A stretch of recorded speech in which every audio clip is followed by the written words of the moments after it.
எல்லா புகழும் இறைவனுக்கே.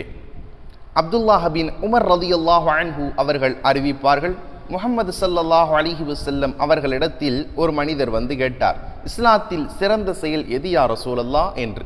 அப்பொழுது பெருமான் அவர்கள் சொன்னார்கள், ஏழைகளுக்கு உணவளிப்பது என்றார்கள்.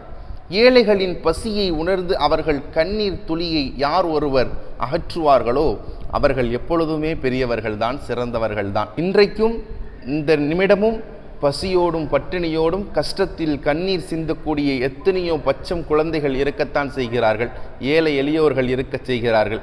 இறைவன் நமக்கு கொடுத்த செல்வத்தை நாம் ஏழை எளியவர்களுக்கு கொடுத்து உதவி செய்ய வேண்டும். அவர்களுடைய உணர்வை புரிந்து நடக்க வேண்டும். அவர்கள் கண்ணீர் துளியை நாம் அகற்ற வேண்டும். அவர்கள் வயிற்று பசியை நாம் நீக்க வேண்டும். எல்லா புகழும் இறைவனுக்கே.